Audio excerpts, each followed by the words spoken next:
So, how do you write music?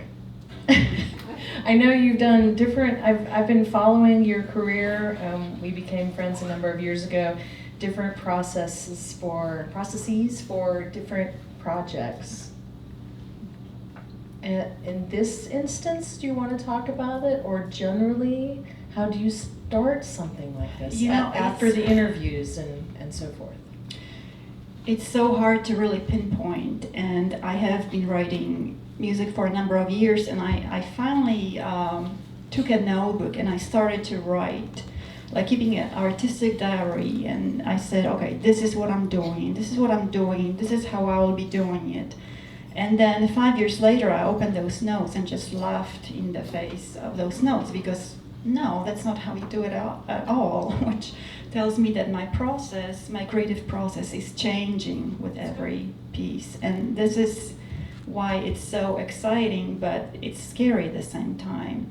But in the case of setting words to music, well, people wonder what's first, you know, is it the harmony, or is it the melody, is it the rhythm, how do you put it all together? Well, in the case of setting words to music, I hate to state the obvious, but sometimes we have to state the obvious to really grasp the gravity of it, and that is the words are first. So the words dictate to me what I'm supposed to write. The words are not in service of me as a composer. I am in service of the words. So those are three very different poems, and from the beginning I could see that every poem has its own personality.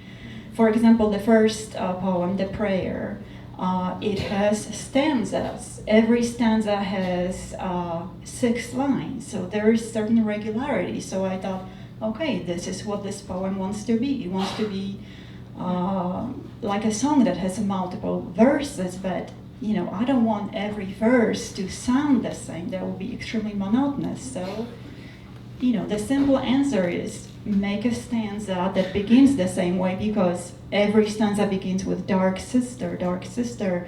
So musically, what I decided to do is begin the same way, but then venture out in different spaces and follow the emotions.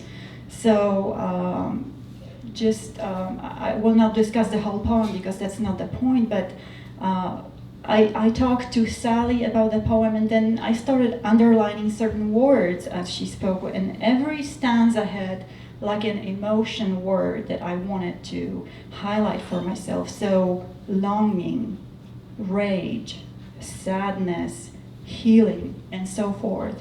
So to answer your question, how do I write music? I look for those emotional keywords, and I want the music to underscore. If she's talking about rage, the music better be underscoring the rage and not, I don't want it to sound monotonous or trivial. I want it to express the rage. If it talks about longing, then, you know, let's bend the harmony that way. So there is longing in there. So, you know, melodic line has to underscore those ideas, but I think the strongest element in my writing for these specific poems is harmony. And there's so much color in harmony. You know, if I were writing pop songs, my choices would be very limited, because you know, I could use a major chord, a minor chord, or sometimes, you know, diminished chord. But because I was classically trained and these are art songs, I have so much more freedom to venture out into more extend the harmony. So I'm able to, you know, add certain flavors, certain colors. I'm able to build a richer, this is not a value judgment. I'm not comparing pop music to art music. Those are, you know, distinctive worlds. But I feel that in this project and in writing art music, I have so much more freedom in playing with those colors, and this has been extremely fun for me. That's good.